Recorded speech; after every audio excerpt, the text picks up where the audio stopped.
This video is brought to you by the PowerBase Mini, a smaller, more compact alternative to the original PowerBase converter. Visit the link in the description below for more information. Team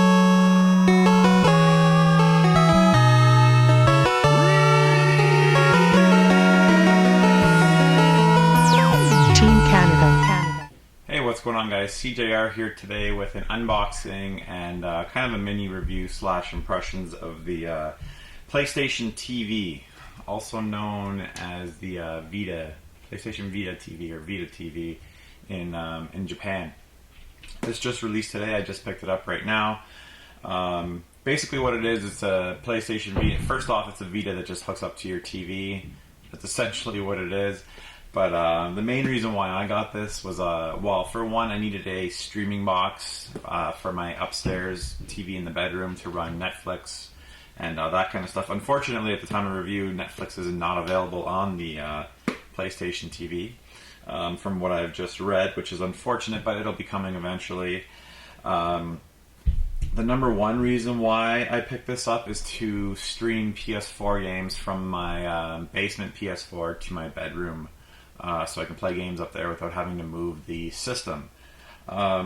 Obviously that works best if it's both on a wired connection. I'm going to try both and see how it works, and see how well it works on a wireless connection, if at all.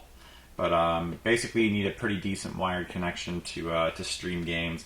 And obviously, you know, fighting games, I'm not expecting fighting games and Twitch shooters to be spot on. There's going to be a tiny bit of lag, so I'm really hoping it works for, it will work for RPGs, all that kind of stuff. NBA, sports games, baseball. If it'll run those games, I'll be a very happy man. Games like the Uncharted, what am I playing?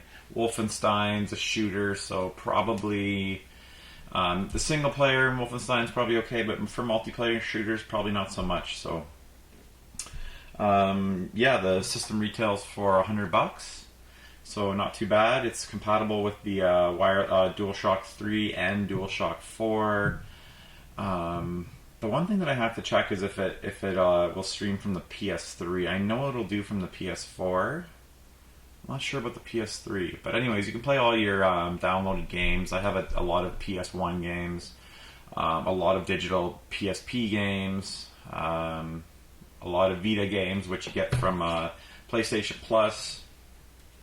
I mean, the games you get from PlayStation Plus alone, there's a lot of them that you're able to play on there.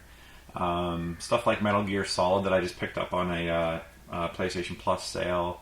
You'll be able to play that on there, some PlayStation Mini kind of stuff, but like I said, for me it's mainly just the PS4 streaming stuff. So I'll switch views here and we'll go ahead and unbox this. So here's a close-up look of the PlayStation TV box packaging. I wasn't expecting this big of a box, to be honest. It's pretty square and beefy. We'll go ahead and open this up, and I'm betting that there's another, yeah, it's pretty much another full box inside.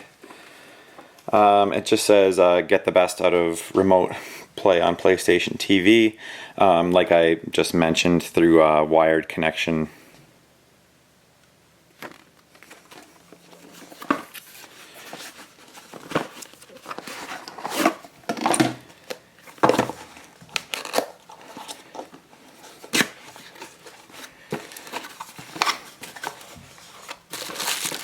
Okay, so here's the power adapter, which looks to be no, not the same. I thought it might be the same as the Vita, but it is not.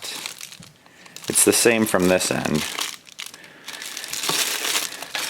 Power cord. It does come with a HDMI cable, which is nice that companies are finally starting to include these. They've gotten a lot cheaper, obviously, but you know, years ago that you had to get your own HDMI cable because it was a new technology, and I guess it wasn't cheap.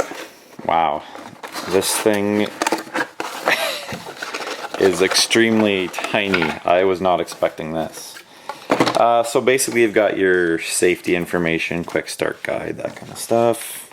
This is the PlayStation Vita TV. I'm a little bit shocked. I heard it was small, but this is just kind of crazy.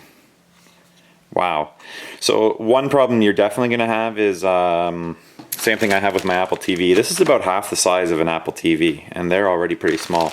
Is the weight of the power cords weighs more than the system power and HDMI, so it's going to pull it off. So I actually have that Velcro that I'm probably going to attach and just Velcro. It's got two sticky ends onto my TV unit. So yeah, really nice design. It's, like I said, extremely tiny. PlayStation symbol. On the right hand side, this is where your Vita games go. And then on the back, from left to right, you have the power button on the back, which is interesting. This would be the PlayStation Vita proprietary, of course, memory card. I picked this up at that Target sale for $5 or $6. This is an 8 gig memory card. That's enough for 3 or 4 PS1 games, or a couple, maybe 3 PSP games, 2 Vita games. So not a whole lot. Maybe down the road I'll expand that. It has 1 gigabyte on board from what I remember. Anyway, so there's the memory card slot. We have the USB slot. Let me see if I can get that to focus. Yeah. HDMI, and then there's your internet connection, and then power. So yeah, quite the tiny unit.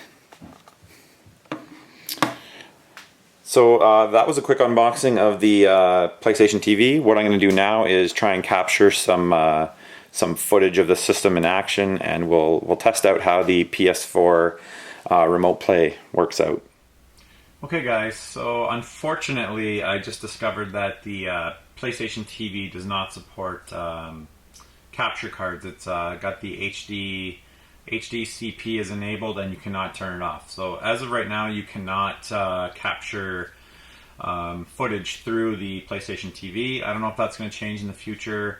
The PS4 allows it, so there is a possibility. It'd be really nice to be able to capture some PlayStation Vita footage by doing it that way. So yeah, so far mixed results. I tried Persona 4 Golden, which actually is phenomenal on the PlayStation Vita TV. So in terms of gaming right now, this is predominantly what I'm going to be doing. I'm going to hook it up in the bedroom and finally, hopefully, play through Persona 4 Golden. It's absolutely fantastic so far on there.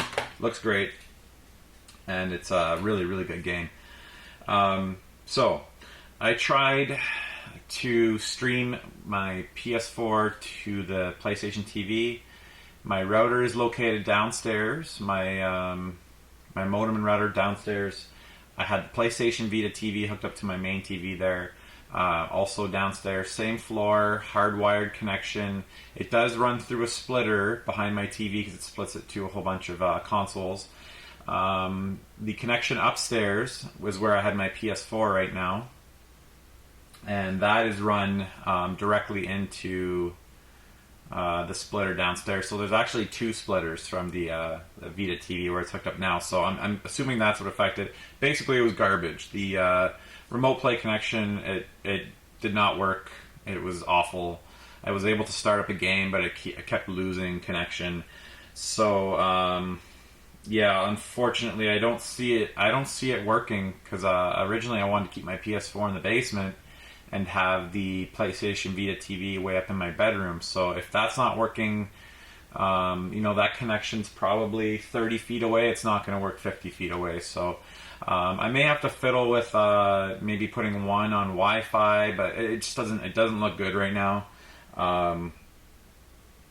So it's disappointing. That's the main reason why I got it, was to play my PS4 up in my bedroom. That doesn't seem to be able to work. It doesn't look good.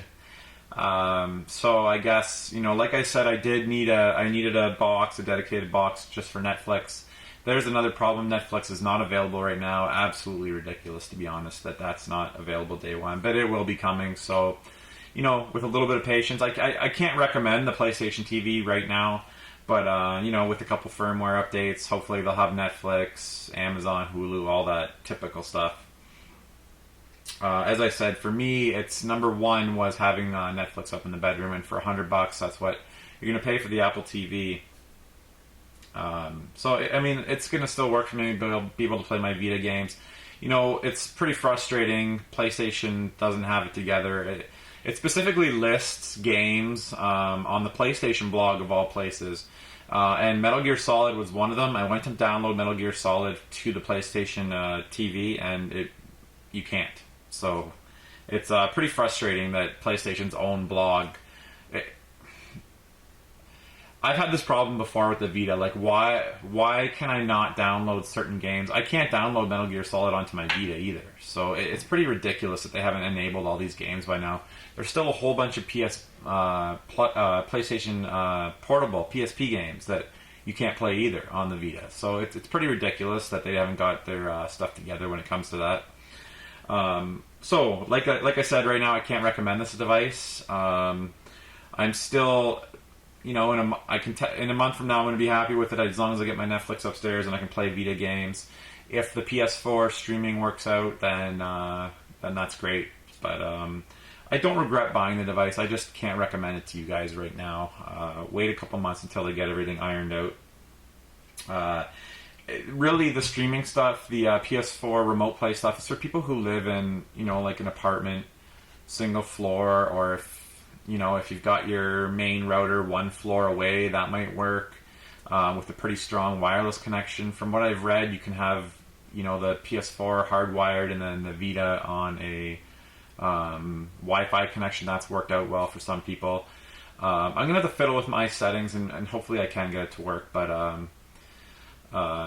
it really is a really cool option if you get the PS4 remote play to work. And as I said, that's why I bought it in the first place. But it's pretty disappointing right now that I can't get it to work. So, anyways, guys, I hope you enjoyed my unboxing and impressions, even though they were mostly negative so far, of the PlayStation TV.